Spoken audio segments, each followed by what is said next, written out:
요한복음은 로마서와 함께 진리가 무엇인지, 그리고 그 진리가 우리 안에서 어떻게 역사하는지를 기록한 책입니다.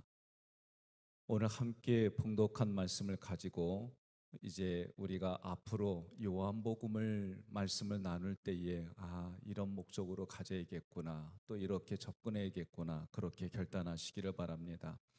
요한복음 21장 24절에 이 일들을 증언하고 이 일들을 기록한 제자가 이 사람이라, 우리는 그의 증언이 참된 줄 아노라. 아멘.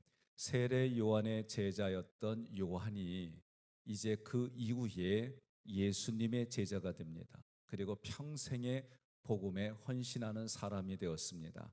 그가 말년에 에베소 교회에서 설교를 하면서 요한복음을 기록했습니다. 그리고 기독교가 박해를 받을 때 그가 밤모섬에 유배를 당합니다. 그리고 그곳에서 하나님의 계시를 받아 요한계시록을 그가 기록합니다.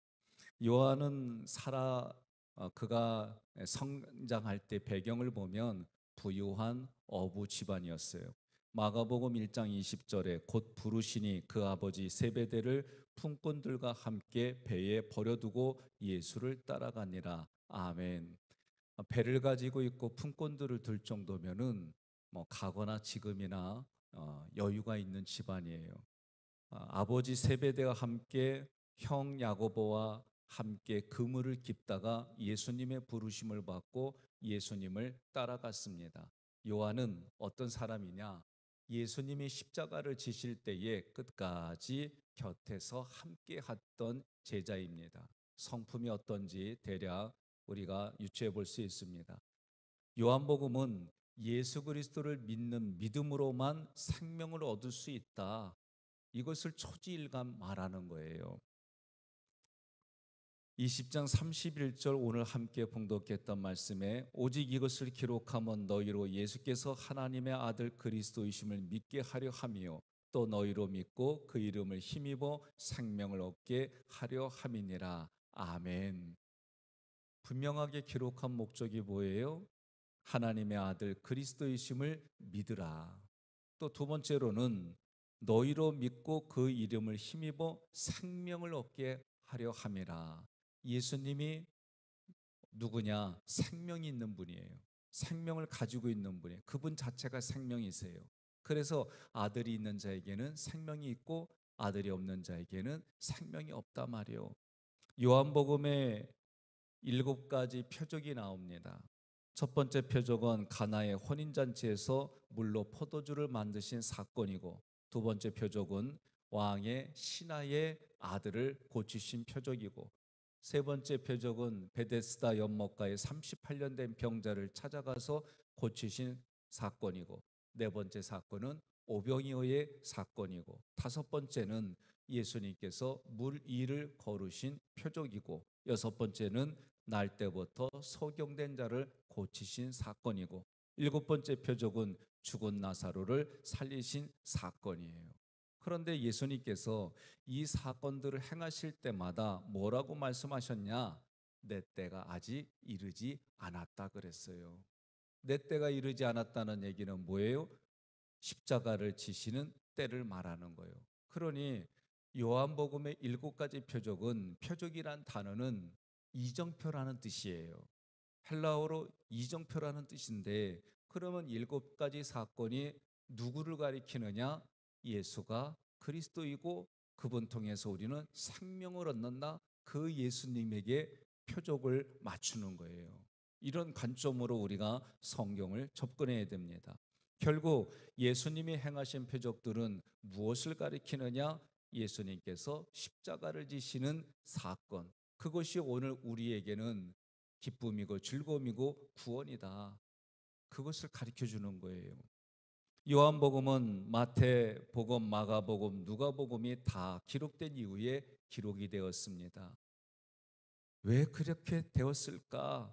예수 그리스도가 하나님이시고 그분을 믿는 믿음으로만 생명을 얻을 수 있다, 이것을 증거하고 이것이 기록한 목적인데, 왜 이 말씀이 요한을 통해서 기록이 됐느냐?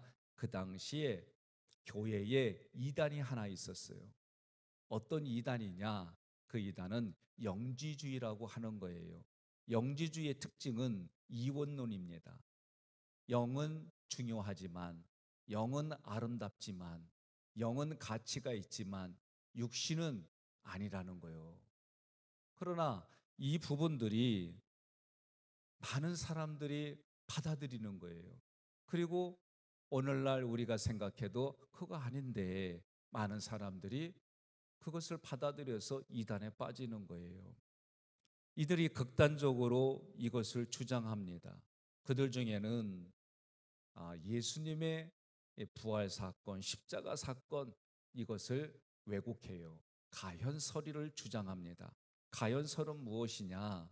예수 그리스도가 세상에 육체를 가지고 살아 계셨을 때에 진짜 육체가 아니라 육체처럼 보이는 거다. 그래서 십자가에서는 이미 몸을 떠났다. 그렇게 얘기를 하는 거예요. 그러나 사도 요한은 무엇을 얘기를 하느냐? 그거 아니다. 예수님이 진짜 몸을 가지고 죽으셨다. 전혀 다른 이야기를 가지고 성도들을 유혹하는 거예요.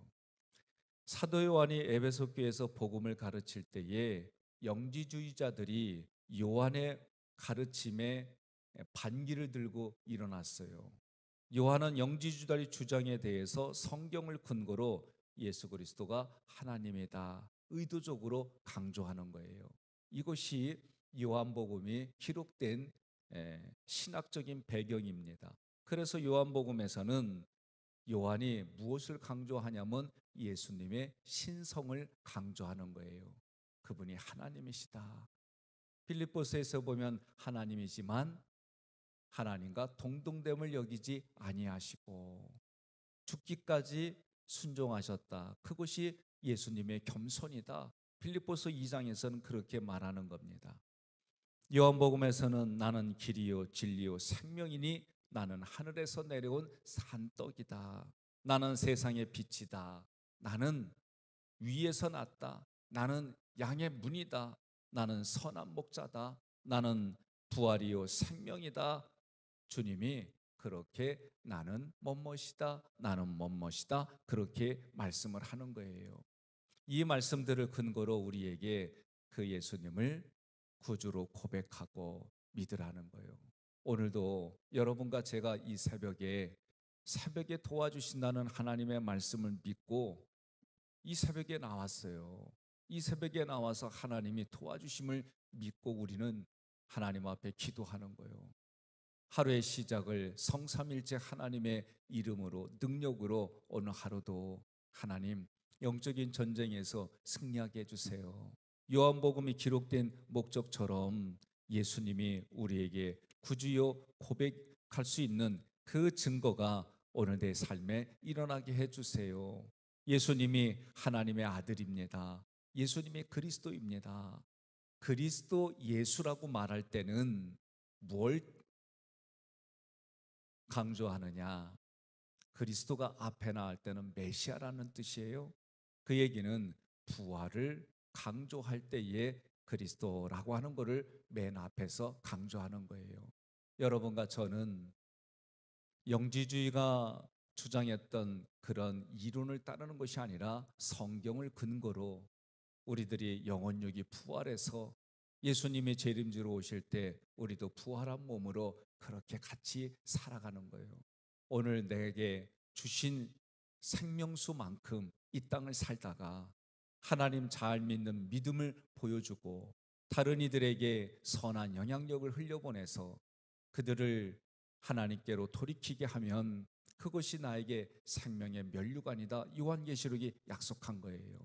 여러분과 저는 어떤 상황이든지 간에 예수님 믿는 사람은 이래, 예수 믿는 사람은 이렇게 걸어가야 돼. 매일 싸워서 무너지는 것이 아니라 하나님은 우리에게 원하는 것이 무엇이냐? 예수 믿었어. 그러면 예수님이 승리한 것처럼 나도 너희들이 승리하기를 원해. 그래서 그 예수님의 걸어가신 길을 걸어가며 예수님처럼 우리도 영적 싸움에서 승리하고 예수님이 이겨놓은 싸움에서 우리도 승리할 수 있다. 그런 믿음으로 오늘 하루를 시작하시기를 주님의 이름으로 축복합니다.